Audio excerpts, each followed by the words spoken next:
Subscribe करें और bell दबाएं ताकि कोई खबर रह न जाए।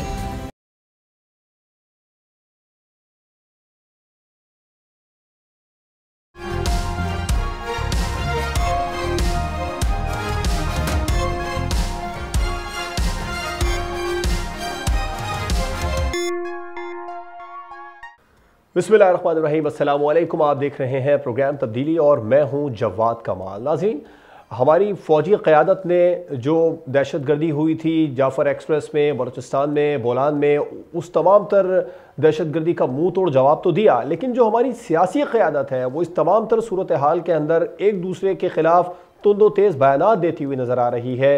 हमारी सियासी क़यादत यकसू होनी चाहिए, लेकिन ऐसा नहीं है। यक ज़ुबान होना चाहिए, ऐसा नहीं है। एक दूसरे के ख़िलाफ़ हमारी सियासी क़यादत के बयानात आने का सिलसिला जारी है। पाकिस्तान तहरीक इंसाफ के अली मोहम्मद खान ने वज़ीर आज़म, वज़ीर दाखिला और वज़ीर दिफा को असम्बली फ़ोरम पर खड़े होकर दहशतगर्दी की जो लहर है इसके हवाले से जवाब देने का मुतालबा कर दिया है। जबकि पाकिस्तान मुस्लिम लीग नून या वफाकी हुकूमत के जो अरकान हैं, जिनमें ख्वाजा आसिफ हों, हनीफ अब्बासी हों या तलाल चौधरी हों, इनकी तोपों का रुख पाकिस्तान तहरीक इंसाफ नज़र आ रहा है। पाकिस्तान तहरीक इंसाफ की सोशल मीडिया ब्रिगेड को आज हनीफ अब्बासी ने कहा कि PTI की सोशल मीडिया ब्रिगेड और जो भारतीय मीडिया था, इन दोनों में कोई फ़र्क नज़र नहीं आया। तलाल चौधरी भी गुज़िश्ता रोज़ ये मुतालबा करते नज़र आ रहे थे कि पाकिस्तान के अंदर जो सोशल मीडिया ट्रोल्स हुई उनमें और भारतीय मीडिया के अंदर जो कल भारतीय मीडिया ने इसको वॉर गेम बना दिया था, इन दोनों में कोई फ़र्क नज़र नहीं आ रहा है। और ख्वाजा आसिफ के भी स्टेटमेंट हमने देखे इस तमाम तर सूरत हाल के अंदर, जबकि बिलावल भुट्टो जरदारी साहब ने यह कहा कि मौजूदा सूरत हाल में हमें एक प्लेटफॉर्म पर इकट्ठा होना होगा, तमाम सियासी जमातों को एक प्लेटफॉर्म पर आना चाहिए। पाकिस्तान तहरीक इंसाफ के चेयरमैन बैरिस्टर गौहर ने भी यही कहा कि एक सियासी जमातों को जोड़ने का वक्त था, लेकिन वफाकी हुकूमत की जानिब से ऐसा नहीं किया गया। हमारे बगैर अगर आप दहशतगर्दी के खिलाफ कामयाबी हासिल कर लेते हैं तो फिर आपको मुबारक हो। बैरिस्टर गौहर ने आज एक वजाहत भी दी है कि पाकिस्तान तहरीक इंसाफ में किसी किस्म का कोई फॉरवर्ड ब्लॉक नहीं है, तो खबरें ज़ेरे गर्दिश है वो सब झूठ पर मबनी है, मन घड़त है, ऐसा कुछ नहीं है। बोलने की मुकम्मल PTI में आज़ादी होती है और छोटे मोटे इख्तलाफात हैं जो होते रहते हैं, वो हल तलब है, वो हल भी हो जाएंगे। इसके अलावा पाकिस्तान पीपल्स पार्टी और पाकिस्तान मुस्लिम लीग नून के दरमियान भी बयानबाजी की एक जंग शुरू हो चुकी है। वो मामला कैनाल्स का हो या पंजाब हुकूमत में पावर शेयरिंग का मामला हो, लेकिन बहरहाल बज़ाहिर ऐसा नज़र आ रहा है कि PTI और पाकिस्तान मुस्लिम लीग नून और पाकिस्तान पीपल्स पार्टी में सब कुछ अच्छा नहीं है। चेयरमैन सेनेट की नाराज़गी भी इसी का एक हिस्सा नज़र आ रहा है। प्रोग्राम के आखिर में बात होगी इस्लामोफोबिया से निपटने का आलमी दिन मनाया जा रहा है। इन तमाम तर मौज़ूआत को प्रोग्राम का हिस्सा बनाएंगे। अपने मेहमानों का आपसे तारुफ करवाऊंगा। मैं ज्वाइन किया पाकिस्तान तहरीक इंसाफ के मरकजी रहनुमा वकील बानी PTI फैसल चौधरी साहब ने। बहुत बहुत शुक्रिया फैसल चौधरी साहब प्रोग्राम में अपना कीमती वक्त हमें देने के लिए। और बलूचिस्तान नेशनल पार्टी मैंगल के मरकजी रहनुमा सनाउल्लाह बलोच साहब भी प्रोग्राम में हमारे साथ मौजूद होंगे। आपका भी बहुत बहुत शुक्रिया सनाउल्लाह बलोच साहब प्रोग्राम में अपना कीमती वक्त देने के लिए। फैसल चौधरी साहब, आपसे आगाज़ करना चाहूँगा। एक दूसरे के खिलाफ हमारी सियासी क़यादत बरसरे पैकार नज़र आ रही है एक ऐसी सूरत हाल में जब एक प्लेटफॉर्म पर इकट्ठा होना चाहिए सबको। अली मोहम्मद खान साहब का जो मुतालबा है वज़ीर आज़म, वज़ीर दाखिला और वज़ीर दिफा असेंबली फोरम पर आए और आकर जवाब दें कि दहशतगर्दी कैसे शुरू हुई, जबकि हुकूमत का ये मौक़िफ़ है कि पाकिस्तान तहरीक इंसाफ की जो पॉलिसी थी गलत पॉलिसी थी अफगानों को दोबारा पाकिस्तान में लाकर बसाने की, जिसकी वजह से दहशतगर्दी की नई लहर दोबारा पाकिस्तान में शुरू हुई है। क्या कहेंगे आप? जी, पहले तो शुक्रिया आपने मुझे इन्वाइट किया। दूसरी बात यह है कि अली मोहम्मद खान का मुतालबा बिल्कुल जायज़ मुतालबा है और जो गिवन सिचुएशन है, जिस किस्म की एक सीरियस अटैक हुई है पाकिस्तान के ऊपर बलोच लहदगी पसंदों की तरफ से, उसका एक मुतफ़िका जवाब देना तो ज़रूरी है। फैसल साहब, एक बात जो है नज़रअंदाज नहीं की जा सकती, वो ये जो हुकूमत की जानिब से तनकीद की जा रही है कि पाकिस्तान तहरीक इंसाफ के जो सोशल मीडिया ट्रोलर्स हैं उनमें और भारतीय मीडिया में कोई ख़ास फ़र्क नज़र नहीं आया। इस पर क्या आप जवाब देंगे? ये इल्ज़ामात ही हैं ना। देखिए, अभी तक आप कोई ऐसा ऑफिशियल अकाउंट बताइए कि कोई हैंडल आप भी बताइए कि या हुकूमत जो है हुकूमत भी बताए कि फला फला ने इसमें ट्रोल किया और उसमें पाकिस्तान तहरीक इंसाफ की मेन लीडरशिप शामिल है। सनाउल्लाह साहब, बलूचिस्तान बड़ा सॉफ्ट टारगेट आजकल दहशतगर्दों ने बनाया हुआ है। सूबाई हुकूमत की कितनी जिम्मेदारी है अमन अमान की बहाली में यहाँ पर? आपको शायद बलूचिस्तान में कोई सूबाई हुकूमत नजर आती होगी, हमें तो बलूचिस्तान में कोई सूबाई हुकूमत नजर नहीं आती। कुछ चंद अफराद का टोला है जिन्होंने बलूचिस्तान के अंदर लूट मार मचाई हुई है। सनाउल्लाह मुल्क बलोच साहब, के ये तो अब तनकीद कर रहे हैं। जब तक बीएनपी मैंगल हुकूमत का हिस्सा थी तब तक आप लोगों को भी सब कुछ अच्छा नजर आता है। मैं यही तो कहता हूँ, फिर नहीं जी, आप लोग आपने पॉलिटिशियन अपने आप को आपने बड़ी से। आपने मैं आता हूं, आपने मेरे ख्याल में शायद बलूचिस्तान नेशनल पार्टी की, ना बलूचिस्तान नेशनल पार्टी हुकूमत में रही है ना किसी का इत्यादि रहा है। हम इमरान खान साहब के भी इत्यादि थे बलूचिस्तान के इन्हीं बुनियादी मसाइल के हल के हवाले से। हमने उनसे कोई वजारत नहीं ली, हमने उनसे कोई पार्लिमानी सेक्रेटरी का ओहदा नहीं लिया, ना हमने उनसे वजारत आला ली। हम उस वक्त भी जब इन नुकात के साथ गए थे, वो नुकात दरअसल बलूचिस्तान के अंदर एतमाद साजी के, जिनको हम कॉन्फिडेंस बिल्डिंग मेजर्स कहते हैं, इमरान खान साहब के सामने रखे। इमरान खान साहब के बस में जितना था वो कर सके, लेकिन आपको भी पता है कि पाकिस्तान के अंदर और फिर जब हुकूमत से उनकी वापसी शुरू हुई तो उसमें पहले बीएनपी मैंगल ही अलग हुई ना, देखें। फिर और फिर जब पाकिस्तान मुस्लिम लीग या पीडीएम ने जो हुकूमत बनाई थी उसमें आप लोग आगे आगे थे। एक मिनट, बलूचिस्तान नेशनल पार्टी क्यों उनसे अलग हुआ? हम तो बहुत पहले अलग हुए, जब अदम इत्तेमाद की तहरीक उनके खिलाफ नहीं आई थी। हम उनसे इसीलिए अलग हुए कि हमने कहा आपने हमारे साथ जो 6 नुकात मुआहदे साइन किए हैं, ये नुकात पर अमल दरामद की जरूरत है। साहब जराए तो ये बताते हैं कि इब्तिदा आप लोगों ने कर दी थी। अच्छा, फिर उसके बाद पीडीएम में भी आप लोग शामिल हुए उन नुकात को लेकर। मुझे बात मुकम्मल करने दें, क्योंकि बलूचिस्तान के मौजू पे ज्यादा फोकस है, तो इसीलिए देखें, हमने इमरान खान साहब को कहा कि आप बलूचिस्तान के हवाले से अगर एतमाद साजी के इन इकदामात को शुरू करवा सकते हैं, ताकि बलूचिस्तान के अंदर हमें महसूस हो रहा था, क्योंकि इस वक्त हम इस आग में जो है बैठे हुए हैं। देखें, पाकिस्तान में हम 6, 4, 7, 8 सीटें वाले कुछ नहीं कर सकते, लेकिन हमने एक प्रिंसिपल स्टैंड लिया। लेकिन हुकूमत गिराने, देखिए, जब तहरीक अदम एतमाद आई थी तो पहले आप लोग ये अलग हुए थे, फिर आप कह रहे हैं हम 4 सीटों वाले कुछ नहीं कर सकते। पॉलिटिकल पार्टीज करती है, हमारी वजह से इमरान खान की हुकूमत नहीं गिरी।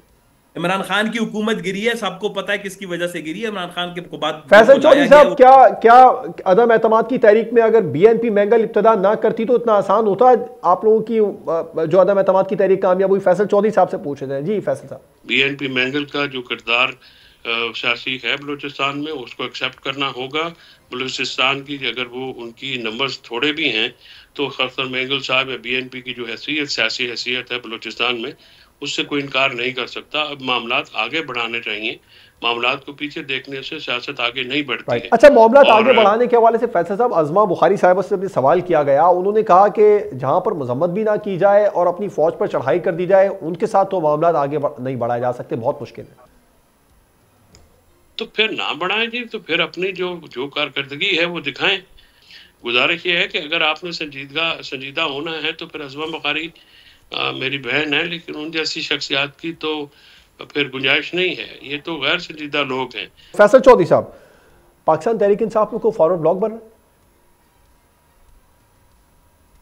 पाकिस्तान तहरीक इंसाफ में कोई फॉरवर्ड ब्लॉक बन नहीं सकता, क्योंकि तहरीक इंसाफ जो है इमरान खान साहब के गिर्द घूमती है और इमरान खान साहब ही तहरीक इंसाफ है। तो ये फॉरवर्ड ब्लॉक जो बनाने वाले हैं वो अपने तय कोशिशें करके देख चुके हैं। 2.5 सालों में इमरान खान का एक आदमी नहीं टूटा है। तो ये एक रोजाना एक नई बहस शुरू होती है जिसका कोई वजूद नहीं है। तो फिर बैरिस्टर गौहर साहब ने वजाहत क्यों दी? क्या वजह हुई जो उन्हें वजाहत देनी पड़ी? इसी सवाल का जवाब दे रहे होंगे। राइट, लेकिन ये खबरें तो गर्दिश कर रही हैं, ज़राए बता रहे हैं कि कोई फॉरवर्ड ब्लॉक खैबर पख्तूनख्वा के अंदर भी अभी पिछले दिनों इजलास हुआ था, ज़िला अहदेदारान ने काफ़ी मायूसी का इज़हार किया था, प्रोटेस्ट तक का कह दिया था।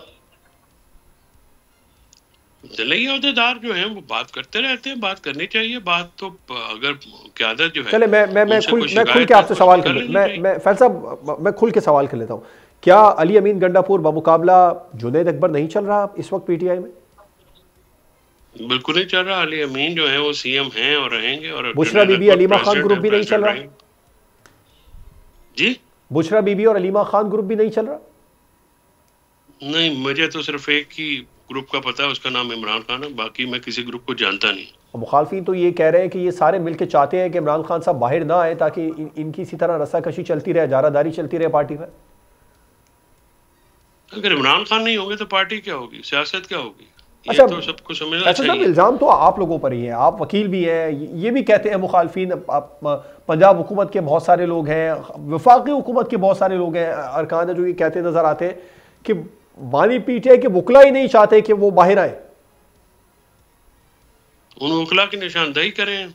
अगर एक जनरल ब्रश पेंट करेंगे तो ये तो जाति की बात होगी। तमाम वकला जो है वो बरसरे पैकार है। एक रियासती टेररिज्म के साथ रियासी जबर और फस्तायत के तहत जो कोर्ट पैकिंग की गई है उसके खिलाफ वकला तो अपनी जद्दोजहद जारी रखें। उन वकला का नाम सामने आना चाहिए जिनकी तरफ इशारा करते हैं, और उनका भी नाम आना चाहिए जो ये इशारा करते हैं। उन जो जो इल्ज़ाम लगाते हैं उनका भी नाम आना चाहिए, और इस तरह से वकला को करना ये हमारे मुल्क में वतीरा है। तो क्या क्या वजह है कि आप अच्छा ये जो झगड़ा है इस पर भी खबरें आपने, मैं वैसे आपसे सवाल करना चाह रहा था कि क्या वजह अब तक वो बाहर नहीं आ सके, लेकिन आपने कहा कि झगड़ा ख़त्म हो जाए तो सारे मामला सेट हो जाएंगे। तो उस हवाले से भी जो डिस्कशन चल रही है, बैकडोर बातचीत चल रही है आप लोगों की, जुनैद अकबर साहब ने इसको तस्लीम भी किया।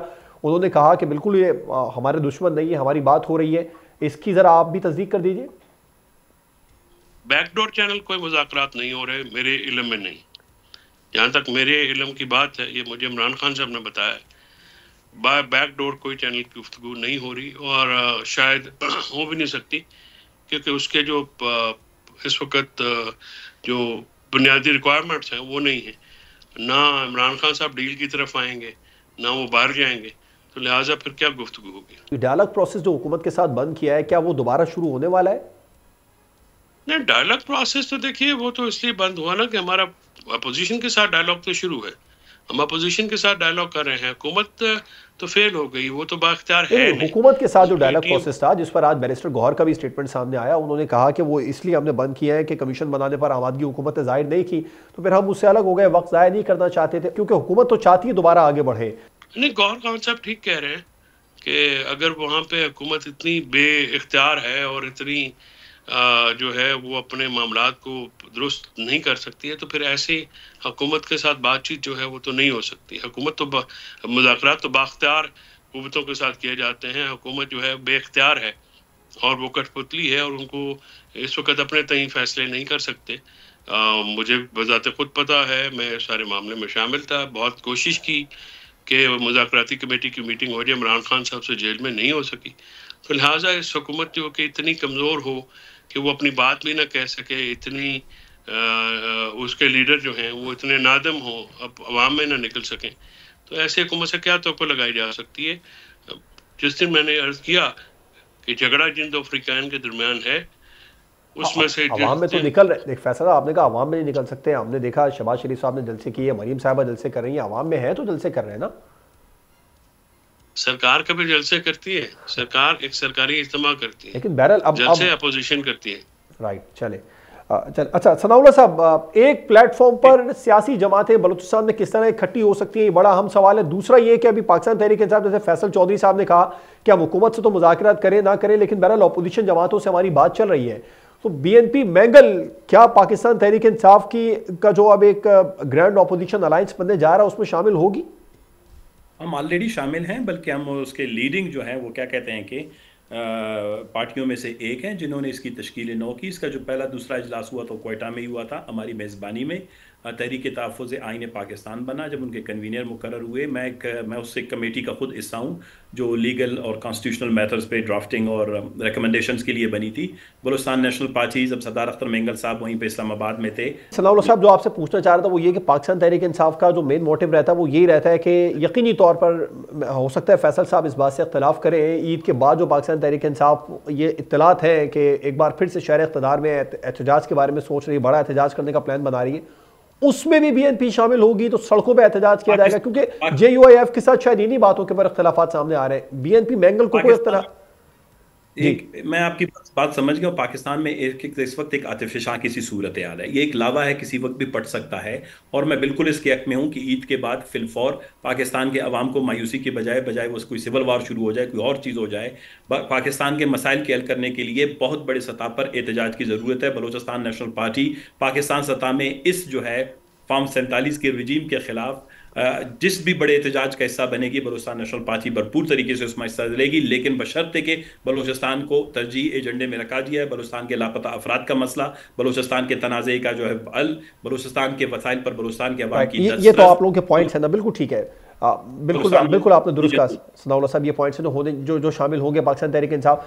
फैसल चौधरी साहब, ये जो ग्रैंड ऑपोजिशन अलायंस आप लोग बनाने का प्लान कर रहे हैं, इसमें JUIF की जानिब से अब तक कोई मुस्बत जवाब सामने नहीं आया। कुछ इख्तलाफात हैं, असद कैसर साहब और कामरान मुर्तज़ा साहब की जो मीटिंग हुई थी उसमें सामने आए थे, वो अब तक JUIF के दूर नहीं किए गए हैं। क्या ये वजह है कि इस जो ग्रैंड ऑपोजिशन अलायंस बनेगा इसकी सदारत को लेकर कोई इख्तलाफ सामने आ रहा है कि इसका सदर मौलाना फजलुर रहमान साहब को होना चाहिए, अचकजई साहब को होना चाहिए, खाकान अब्बासी साहब को होना चाहिए, या मेंगल साहब को होना चाहिए, या फिर पाकिस्तान तहरीक इंसाफ अपने पास रखना चाहती है इसकी सदारत? नहीं, तहरीक इंसाफ की तो जिद नहीं होनी चाहिए, क्योंकि इमरान खान साहब बिहाइंड द बार्स है। बाकी इत्तेहाद का मामला है, कोई ऐसे मुतालबात नहीं है जो कि रिजॉल्व ना हो सके। वो छोटे छोटे सियासी मामलात हैं। PTI के भी कोई रिजर्वेशन हैं, JUI की उनकी बातचीत हो रही है हमारी, तो इंशाल्लाह जल्द हल हो जाएगा। वो कोई इतना मामला सीरियस नहीं है जिसके आप कहें कि 180 डिग्री का कोई डिफरेंस है। वो थोड़े बहुत क्योंकि मुखासमत रही है, पुरानी दार जमातें हैं, आपस में इलेक्शन लड़ा है, और वज़ीर आला KP और मौलाना साहब एक ही हल्के से हल्कों से सियासत भी करते हैं। तो ये मामला जो है ये होते हैं, लेकिन ये रिजॉल्व होने वाले हैं और रिजॉल्व हो जाएंगे। आप कह रहे हैं रिजॉल्व होने वाले 2 महीने के लगभग वक्त होने चला है। जो इख्तलाफात हैं, कामरान मुर्तज़ा साहब से भी हमारी अभी कुछ दिन पहले बात हुई थी, तकरीबन 1 महीना इस बात को हो चुका है। उस वक्त भी वो कह रहे थे 15 दिन पहले असद कैसर साहब के सामने कुछ मुतालबात रखे जो उसके जवाब का इंतजार कर रहे हैं। बात तो बढ़ती जा रही है, वक्त तो बढ़ता जा रहा है। फैसल साहब, जाहिर है पाकिस्तान तहरीक इंसाफ की क़यादत वो बिहाइंड द बार्स है ना जी, वो बनीगाला तो है नहीं, आज़ाद तो नहीं है, लिहाजा वक्त तो फिर लगेगा। जब आपने देखा कि पहली दफ़ा मीटिंग हुई, जब ये निगाला में मीटिंग हुई रमज़ान से पहले, तो प्राइम मिनिस्टर शहबाज शरीफ मौलाना साहब के घर पर चले गए। फिर अचकजई साहब के घर जब मीटिंग हुई तो किस तरह से कॉन्फ्रेंस को रोका गया। और ये सारी बातें आपके सामने, प्रेशर तो है हुकूमत के ऊपर, और हुकूमत एक मुसलसल प्रेशर में काम कर रही है, नज़र ये आ रहा है। राइट। सनाउल्लाह साहब, आप समझते हैं कोई इख्तलाफ नहीं है जो इस वक्त ग्रैंड ऑपोजिशन अलायंस बनने जा रहा है उसमें क़यादत को लेकर? क़यादत आप लोग चाहते हैं अपने पास रखना, अचकजई साहब चाहते हैं, या फिर खाकान अब्बासी साहब या फजलुर रहमान साहब, या PTI को देना नहीं चाहते?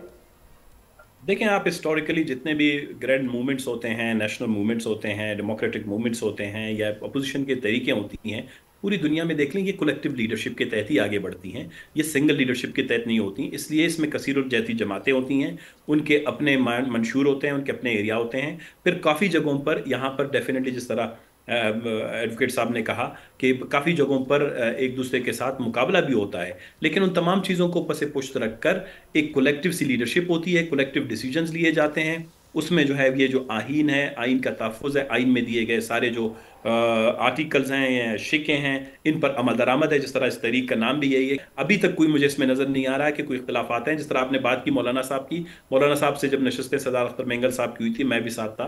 हम सब की यही ख्वाहिश है कि मौलाना साहब जो हैं इस तारीख़ी के जो एक मरले में इस मुल्क दाखिल हो चुका है, इसमें अपना किरदार अदा करें, वो भरपूर तरीके से अपना किरदार अदा करें। और ये छोटी मोटी ये सूबाई असम्बली, कौमी असम्बली की नशस्तें, हल्के, इनसे मेरे ख्याल PTI को और जमीयत उलमा इस्लाम को हम सबको निकलना चाहिए, क्योंकि हमें बहुत बड़े शायद एक वो क्या कहते हैं कि सॉफ्ट सी रेवोल्यूशन की तरफ जाना पड़ेगा। एवोल्यूशन से काम नहीं बन रहा है। मैं खुद से खूनी इनकलाब की बात नहीं करना, लेकिन मैं कोई जमहूरी इनकलाब की बात ज़रूर कर रहा हूँ। और उसके लिए मेरे ख्याल में मौलाना फजलुर रहमान साहब को, PTI को बशमूल हम तो सारी जमातों को अपना भरपूर किरदार अदा करना पड़ेगा। फैसल चौधरी साहब, एक और बड़े अहम मामला है जिस पर मैं आपकी राय लेना चाहूँगा, उसके मुझे ब्रेक पे जाना, वो ये कि पाकिस्तान पीपल्स पार्टी और PMLN के दरमियान पंजाब में स्पेस के मामले पर एक तनाज़ा चल रहा है। नाक़दीन ये कहते हैं, मुबस्सिरीन ये कहते हैं कि PTI का जवाल पाकिस्तान पीपल्स पार्टी को पंजाब में इन करवाएगा। तो क्या ये कहा जा सकता है कि PTI पंजाब में जवाल पजीर है, तो पाकिस्तान पीपल्स पार्टी दोबारा इन होने के लिए स्पेस मांग रही? कभी मुर्दे भी जागे, सियासी मुर्दे तो बिल्कुल नहीं जागते। पीपल्स पार्टी अपनी स्पेस लूज कर चुकी है, नून लीग पंजाब में अपनी स्पेस लूज कर चुकी है, और ये टूपी ड्रामा है दोनों जमातों का। ये दोनों जमातें एक ही थाली के चटे बटे हैं, एक ही जगह पे इनके मुफादात हैं, इनकी एक ही जगह से लॉन्च हुए हैं, एक ही जगह से ऑपरेट हो रहे हैं। लिहाजा ये किसी किस्म का कोई एडवेंचर नहीं करेंगे। ये कठपुतलियाँ हैं, इनके अपनी से नहीं है। और सिंध का पानी बेचने में पीपल्स पार्टी का बड़ा हाथ है। पीपल्स पार्टी ने सिंध के लोगों के साथ धोखा किया है, और पीपल्स पार्टी की जो मौजूदा लीडरशिप है वो क्रेडिबल लीडरशिप नहीं है। उन्होंने तो मोहतरमा बेनज़ीर भुट्टो, शहीद जुल्फ़िकार अली भुट्टो का नज़रिया जो है वो भी बेच दिया। मैं नहीं देखता कि ये इसमें कोई सीरियसनेस है। ये एक टोपी ड्रामा है। ये सियासी लड़ाई जो है इनकी, ये इसमें कोई संजीदा नौयत की लड़ाई है नहीं। जरदारी साहब खुद कह चुके हैं कि उनकी मजबूरी है, लिहाजा मजबूरी के तहत इक़्तिदार में बैठे हैं। और मजबूरी उनकी कुछ भी नहीं है। मजबूरी तो उनकी सिंध का सूबा है और वहाँ से आने वाली जो आमदनी है वो है। बहुत बहुत शुक्रिया फैसल चौधरी साहब, सनाउल्लाह बलूच साहब हमारे साथ प्रोग्राम में, दोनों मेहमानों का बहुत शुक्रिया। मुझे ब्रेक पर जाना है और ब्रेक के बाद हम बात करेंगे इस्लामोफोबिया से निपटने का आलमी दिन आज मनाया जा रहा है। मारूफ मजहबी स्कॉलर मुफ्ती मोहम्मद ज़ुबैर साहब हमें ज्वाइन करेंगे ब्रेक के बाद।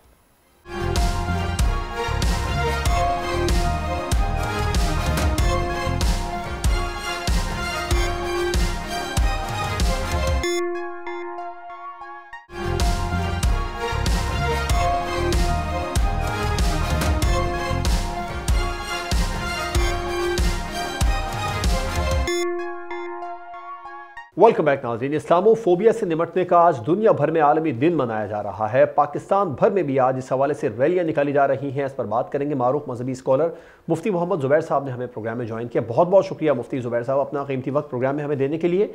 रैलियाँ तो निकाली जा रही हैं, लेकिन आप क्या समझते हैं सेमिनार्स और मीटिंग्स भी मुनक्किद होनी चाहिए जिसमें सॉफ्ट इमेज ऑफ इस्लाम दुनिया भर के सामने लाना चाहिए? इस्लामोफोबिया के खात्मे के लिए यकीनी तौर पर अक़वाम मुत्तहिदा की तरफ से ये जो एक दिन मुकर्रर किया गया ये काबिल तहसीन है, मगर जो इसमें करने का बुनियादी काम है वो आपकी इस बात की तायीद करने के साथ साथ कि जहां रैलियां मुनक़िद की जा रही हैं वहां पर मीटिंग्स भी होनी चाहिए, इजलासात भी होने चाहिए, कॉन्फ्रेंसें भी होनी चाहिए, सेमिनार भी मुनक़िद होने चाहिए। मगर इससे भी आगे बढ़कर जो करने का काम है वो है आलमी सतह पर तौहीन अंबिया, तौहीन मजहब, तौहीन रिसालत के खिलाफ कानून साजी होनी चाहिए और उसमें अक़वाम मुत्तहिदा की सतह पर बाकायदा ये कानून बनना चाहिए कि तमाम के तमाम अंबिया कराम अलैहिस्सलाम और तमाम मज़ाहिब, बिलखुसूस आसमानी मज़ाहिब, यहूदियत है, ईसाईयत है, नसरानियत है,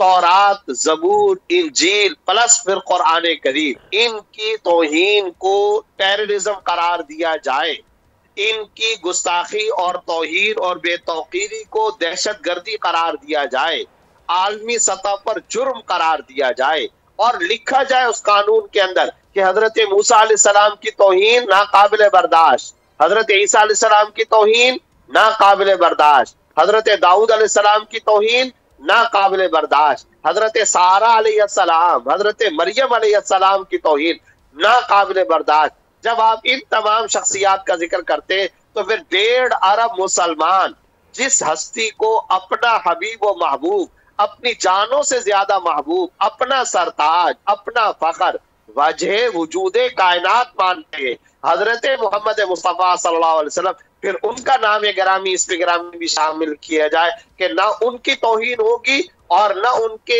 आला दर्जे के इस दीन इस्लाम की तौहीन होगी, ना कुरान करीम की तौहीन होगी। इस्लामोफोबिया से निपटने के लिए बुनियादी तौर पर इस आलमी सतह की कानून साजी की सख्त तरीन और बुनियादी और कलीदी जरूरत है। इसके लिए कैंपेन चलानी चाहिए। इसके लिए दरअसल मेहनत और पूरी जद्दोजहद जानफिशानी के साथ, खुलूस और इखलास के साथ ज़ेर अमल आनी चाहिए। तो ये कैंपेन कैसे चलेगी मुफ्ती साहब?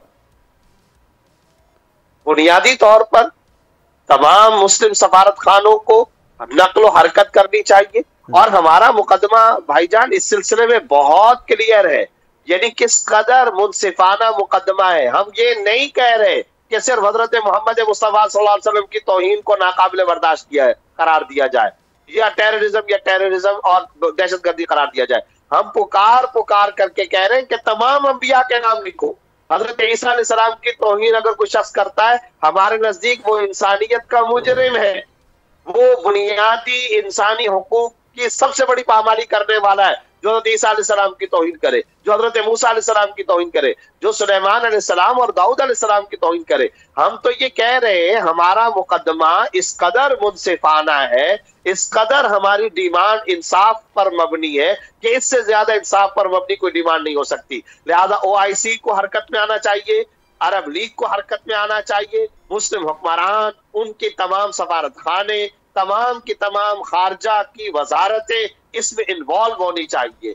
आए दिन ये जो पूरी दुनिया के अंदर नुक्से अमनान का मसला पैदा हो जाता है और तबाही होती है, लोग लाखों करोड़ों की तादाद में बाहर निकल आते हैं और वो अपने जज्बात का इजहार कर रहे होते हैं, तो ये सारी कोई भेड़ बकरियां तो नहीं है ना, इंसान है। अफ्रीका की साहिली पट्टियों से लेकर जकार्ता तक, अरब से लेकर के बांग्लादेश तक, ये सारे के सारे मुसलमान कभी डेनमार्क के खिलाफ खड़े होते हैं, कभी स्विट्जरलैंड के अंदर होने वाली गुस्ताखी के खिलाफ खड़े होते हैं, कभी स्वीडन के अंदर खड़ी होने वाली गुस्ताखी के खिलाफ खड़े होते हैं, कभी फ्रांस के अंदर होने वाली गुस्ताखी के खिलाफ खड़े होते हैं। क्यों इन मुसलमानों को बार बार बेचैन किया जाता है? क्यों इनके जज्बात से खेला जाता है? क्यों उनके दिलों और दिमाग के अंदर इस तरह पैदा किया जाता है? हम ये कहते हैं दीगर अंबिया कराम की तौहीन भी और प्लस हजरत मोहम्मद मुस्तफा सल्लल्लाहु अलैहि वसल्लम की तौहीन भी दहशतगर्दी है, टेररिज्म है, इंसानियत को नुकसान पहुंचाने की ये हरकत है और पूरी दुनिया को जंगल की आग की तरह लपेट में ले लेने वाली हरकत है।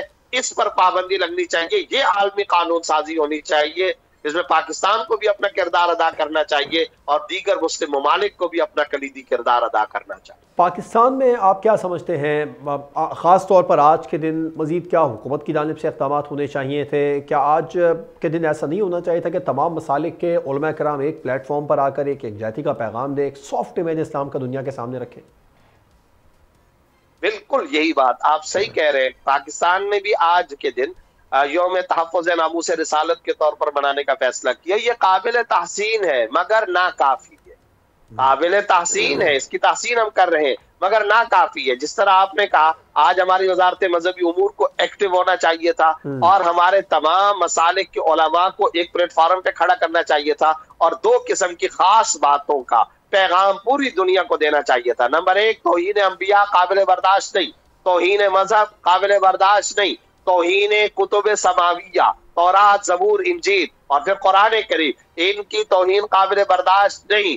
देखें हमारा कितना बरहक इंसाफ पर मबनी मुतालबा है, जरा आप अपने सीने पर हाथ लगा करके देखें। हमारा अकीदा ये है तौरात ज़बूर इंजील अपनी असल हालत में बाकी नहीं है, उनमें तगज्जुर हो चुका, तहरीफ हो चुका, उसमें चेंजिंग आ चुकी, मगर हम उसके बावजूद उनका एहतराम करते हैं। उसके बावजूद हम ये कहते हैं कि उनको कुतुब समाविया में शुमार करते हुए हम कहते हैं उनकी तौहीन नहीं होनी चाहिए। उसके बावजूद हम ये कहते हैं अगर कोई शख्स तौरात ज़बूर की तौहीन करे चौक पे उसको तख्तेदार पर लटकाओ, बाई द कोर्ट उसको सजा दो। हम तो बाकायदा ये डिमांड कर रहे हैं पूरी दुनिया में अगर कोई ईसा अलैहिस्सलाम की तौहीन करता है, हम ईसाई दुनिया से कहते हैं तुम आराम से बैठ जाओ, तुम्हें कुछ करने की जरूरत नहीं। हम खुद उसको सजा देना चाहते हैं, हम खुद उसको खिलाफ कानून हरकत करार देना चाहते हैं। पूरी दुनिया के यहूदियों से हम ये कहना चाहते हैं हम हजरत मूसा अलैहिस्सलाम की तौहीन बर्दाश्त नहीं। जब हम ये बात कर रहे हैं, इस तरह वसअत ज़र्फ़ी का मुज़ाहरा कर रहे हैं, फराखी दिमाग और क़ल्ब का मुज़ाहरा कर रहे हैं, कुशादा दिली का मुज़ाहरा कर रहे हैं, तो क्या दुनिया को हमारी डिमांड पर आना नहीं चाहिए कि मोहम्मद मुस्तफ़ा सल्लल्लाहु अलैहि वसल्लम की तौहीन काबिल बर्दाश्त नहीं, इस्लाम की तौहीन काबिल बर्दाश्त नहीं, इस्लामोफोबिया का खात्मा होना चाहिए, इस्लामोफोबिया का इंसदाद होना चाहिए। इस्लामोफोबिया के खात्मे और इंसदाद के लिए दुनिया में आलमी सतह की कानून साजी जरूरी है। एक तो हमारे उलमा को, मशाइख को, तमाम स्कूल ऑफ थॉट, तमाम मसालिक और मकातिब फिक्र के तमाम उलमा को एक पे ये पैगाम, दूसरे तरफ से एक और पैगाम भी हमारे उलमा की तरफ से जाना चाहिए था, जाना चाहिए। और मैं समझता हूँ तमाम मसालिक के दिल की तर्जमानी है और ये आवाज है। खुद पाकिस्तान में या किसी भी मुल्क के अंदर सोशल मीडिया के ऊपर अगर अंबिया कराम की या मुकद्दस शख्सियात की तौहीन होती है, इशारतन या किनायतन, अल्लाह बचाए तौहीन आमेज मवाद है, उस पर भी सख्त कदम लगानी चाहिए। फायरवाल वगैरह का एहतमाम किया गया और मजीद सख्त एहतमाम करना चाहिए। तौहीन का मवाद किसी सूरत नेट पर नहीं आना चाहिए, ऐसी वेबसाइटें ब्लॉक होनी चाहिए, ऐसे अफराद को सजाएं मिलनी चाहिए और उन तमाम का इंसदाद होना चाहिए, सद्देबाब होना चाहिए। तब जाकर हम आज के दिन को हकीकी तौर पर यौम तहफ़्फ़ुज़ नामूस रिसालत के तौर पर मना सके। और इस तरह का मवाद मुसलमान तो कम ही शाया करते हैं, बल्कि हम तो करते ही नहीं हैं, हम तो इससे अवॉइड करते हैं, तौहीन समझते हैं। तो आप क्या समझते हैं मुफ्ती साहब, कहाँ पर हम इस मामले में पीछे हैं दुनिया को ये बताने में कि भाई एक्सट्रीमिस्ट हम नहीं हैं, आप हैं। इस वक्त जो मुस्लिम ममालिक के ख़िलाफ़ वो बरसरे पैकार यहूद व नसारा हैं, पूरी दुनिया पर अगर हम नज़र दौड़ाएँ तो क्या ये इस बात की गुबाजी नहीं है कि एक्सट्रीमिस्ट हम नहीं हैं बल्कि मुखालफीन हैं, यूरोप है, जो वहाँ पर दीगर ममालिक हैं जो मुस्लिम ममालिक के खिलाफ कार्रवाइयाँ कर रहे हैं, इसराइल है, वो है, ये तमाम तर ममालिक, हम कहाँ पर पीछे हैं ये बावर कराने में? बिल्कुल आप सही कह रहे हैं। दरअसल इस सिलसिले के अंदर हमारे जो मुस्लिम मीडिया है, इसी तरह हमारे स्कॉलर्स और हमारे उलमा प्लस मुख्तलिफ मुस्लिम ममालिक के हुक्मरान, इनकी कलीदी जिम्मेदारी थी। ये सारे के सारे इस्लाम के एम्बेसडर हैं, सफीर हैं, कासिद हैं, एलची हैं, नुमाइंदे हैं। हमें अपनी सफारतकारी को बेहतर करना चाहिए। आपकी बात की मैं तायद करता हूँ। हम कितने कुशादा दिल हैं, जरा बताइए, क्या हमारी सोसाइटी और हमारे समाज में आज भी ईसा और मूसा नाम के बच्चों के नाम रखे जाते हैं या नहीं रखे जाते? बिल्कुल यकीनन रखे जाते हैं। हमारी सोसाइटी में सुलेमान नाम के, दाऊद नाम के, सारा नाम के, मरियम, याकूब, यूसुफ, मूसा, बिल्कुल फख्र से रखे जाते हैं, फखर से रखे जाते हैं। लेकिन जरा मैं इनसे पूछना चाहता हूँ, अहले यूरोप से, तुम बड़े ह्यूमन राइट्स, तुम बड़े लिबरल्स, तुम अपने आप को बड़े आजाद ख्याल शुमार करते हो, तुम कहते हो कि हम इंसानी हुकूक का एहतराम करते हैं। जरा आप बताएं, तुम्हारे यहाँ कितने अबू बकर नाम रखे जाते हैं?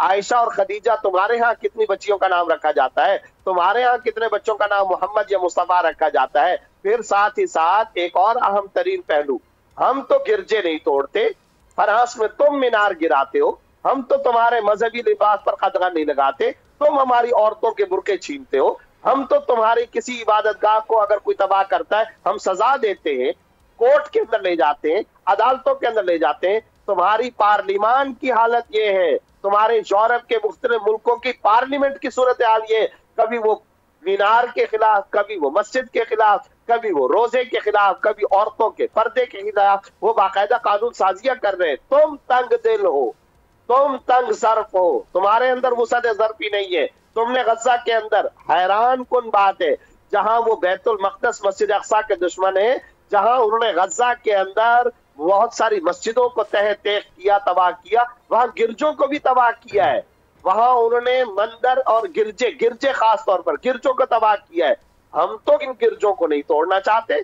हम तो पाकिस्तान में मौजूद मंदिरों के हिफाजत करने के दावेदार हैं, अक़लियतों को उनके हुकूक देने के दावेदार हैं। कायदे आज़म की इब्तदाई स्पीच उठा करके देख ले, कायदे आज़म की स्पीच से ज्यादा हदीस देख ले, कुरान और सुन्नत के अंदर मुसलमानों को क्या हुक्म दिया गया है। मीसाक़े मदीना हमारा सुनहरी तारीख का एक हिस्सा रहा है, यहूदियों के साथ हमारे मुआहदात हुए। हम अक़लियतों के हुकूक का तहफ़्फ़ुज़ करना जानते हैं, और अगर अक़लियतों के हुकूक का तहफ़्फ़ुज़ न करे, हम उसे काबिल सजा जुर्म करार देते हैं। हम तो इतनी वुसअत ज़र्फ़ी रखते हैं, मगर ये क्यों तौहीन को बार बार, तौहीन मोहम्मद मुस्तफ़ा सल्लल्लाहु अलैहि वसल्लम को बार बार बढ़ावा देते हैं। हम अपने सोशल मीडिया के जरिए आंखों से बार बार देखते हैं, स्विट्जरलैंड हो कि स्वीडन हो, डेनमार्क हो कि मुख्तलिफ किस्म के नॉर्वे और दूसरे ममालिक की सड़कें, कभी कोई अंग्रेज बाकायदा प्लानिंग करके कुरान को आग लगा रहा है, कभी कोई आकर अंग्रेज कुरान करीम को आग लगा रहा है, पुलिस उसको प्रोटेक्शन देती है। जुम्मे की नमाज के बाद ये काम किया जाता है। नॉर्वे की, स्विट्जरलैंड की जामिया मसाजिद के सामने किया जाता है। जब नमाजी जुम्मे की नमाज पढ़कर बाहर निकलते हैं, उस वक्त ये काम किया जाता है। उसके दाएं बाएं कॉर्डन ऑफ करके पुलिस खड़ी हुई होती है, एम्बुलेंस और पुलिस की गाड़ियां खड़ी होती है। ये क्या पैगाम इंसानियत को दिया जा रहा है? ये कौम को, पूरी दुनिया को क्या पैगाम दिया जा रहा है? 1.5 अरब मुसलमान, वो इंसान नहीं है? उनके सीनों में दिल नहीं है? उनके जज्बात कल्बिया नहीं है? 1.5 अरब मुसलमान खुदा की कसम नबी मुस्तफ़ा सल्लल्लाहु अलैहि वसल्लम से इतना प्यार करते हैं, इतनी मोहब्बत करते हैं। आप इन 1.5 अरब मुसलमानों को एक जगह जमा करके कहें, या तो तुमको कत्ल किया जाएगा या नबी मुस्तफ़ा सल्लल्लाहु अलैहि वसल्लम की तौहीन की जाएगी। 1.5 अरब का 1.5 अरब मुसलमान एक ही जुबान से कह उठेगा, हमें कत्ल हो जाना मंजूर है, नबी की तौहीन मंजूर नहीं है। हम इस हद तक नबी के लिए अपनी जानें देने वाले लोग हैं, हम इस हद तक नबी से प्यार करने वाले लोग हैं। हमारे कोई दिल नहीं होते? हमारे जज्बात नहीं होते? हमारे दिमाग नहीं होते? क्या हम गोश्त पोश के इंसान नहीं है? हमारी बॉडी के अंदर रेड किस्म का कलर वाला खून नहीं है? हमारे कोई दिल दिमाग के जज्बात नहीं होंगे? तुम लोगों ने, इन यूरोप के लोगों ने इस हद तक भी कावानीन बना के रखे, कोई किसी को सिर्फ और सिर्फ आंखों से घूर ले, उसके ऊपर जहनी हरासमेंट का, हर जाने का दावा दायर किया जा सकता है। यहाँ तुम इंसानों और उनकी जानों से ज्यादा महबूब तरीन शख्सियत की तौहीन करो, कुरान की तौहीन करो, उसको आग लगाओ, और उस पर 1.5 अरब मुसलमान जज्बात पे नहीं आएंगे? ऐसे कैसे हो सकता है? इसलिए खुदारा इंसाफ का दामन हाथ से ना जाने दिया जाए, और खुदारा अदल इस दुनिया में कायम करने के लिए नबी की तौहीन को बल्कि तमाम अंबिया की तौहीन को, कुरान की तौहीन को बल्कि तमाम आसमानी कुतुब की तौहीन को दहशतगर्दी करार दिया जाए। बहुत बहुत शुक्रिया। मुफ्ती मोहम्मद ज़ुबैर साहब प्रोग्राम में हमारे साथ मौजूद थे। नाज़रीन, इस्लामोफोबिया के ख़िलाफ़ आज आलमी दिन मनाया जा रहा है। दुनिया भर में मुसलमानों के ख़िलाफ़ जहाँ जहाँ भी मज़ालिम हो रहे हैं, चाहे वो कश्मीर हो, चाहे वो फ़लस्तीन हो, क्या ये इस बात की चीख चीख कर गुमाजी नहीं कर रहे कि एक्सट्रीमिस्ट मुसलमान नहीं, हम नहीं, बल्कि भारत है, इजराइल है, यूरोप है। इजाज़त दीजिए, अल्लाह हाफ़िज़।